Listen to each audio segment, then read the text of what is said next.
ایک مصری عالم کا کہنا ہے کہ مجھے زندگی میں کسی نے لاجواب نہیں کیا سوائے ایک عورت نے جس کے ہاتھ میں تھال پکڑا ہوا تھا اور اس نے وہ تھال ڈھانپا ہوا تھا۔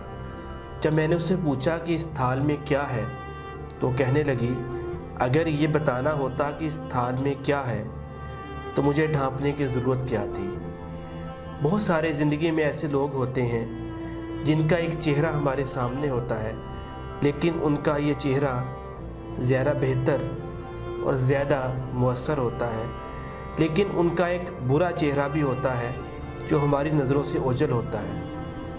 ہمیں ان کے اچھے چہرے پہ اکتفا کرنا چاہیے، جبکہ ان کے برے چہرے کو فاش کرنے کی کوشش نہیں کرنی چاہیے، اور یہ برا چہرہ وہ خود بھی چھپانا چاہتے ہیں، اور اس کے چھپے رہنے میں ہی ہماری اور پوری قوم کی عافیت ہوتی ہے۔ لیکن جب ہم اس کا پردہ فاش کرتے ہیں یا کرنے کی کوشش کرتے ہیں تو ہم بہت سارے نقصانات حاصل کرتے ہیں، اور یہ نقصانات ہمارے اور ہماری فیملی کے لیے اور پورے معاشرے کے لیے انتہائی خطرناک ہوتے ہیں۔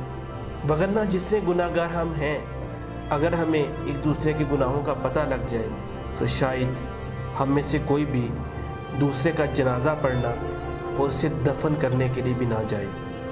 یہ اللہ تبارک و تعالیٰ کا کرم ہے کہ اس نے اس پر پردہ ڈالا ہوا ہے۔ اس لیے کسی نے کہا تھا کہ ایک گناہ میرا ماں پیو ویکھے دیوے دیس نکالنا، لاکھ گناہ میرا اللہ ویکھے پردے پاون والا۔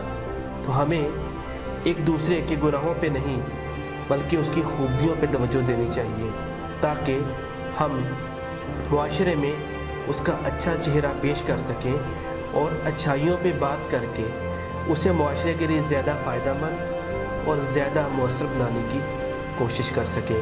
آج کی اس شعوری کرن میں، آج کی اس شعوری پیغام میں، آج کی اس ویڈیو میں جو خاص پیغام دینا چاہتے ہیں وہ یہی ہے کہ ہمیں اللہ تبارک و تعالیٰ کی کرم نوازی پر توجہ دینی چاہیے۔ وہ کریم ہے، ہم سب کے گناہ جانتا ہے، لیکن پھر بھی اس پر پردہ رکھتا ہے، اور قیامت کا روز ہوگا اس وقت بھی وہ ہم سے یہی سوال کرے گا، جب میں نے اس شخص کا پردہ رکھا تھا تو نے پردہ کیوں فاش کیا؟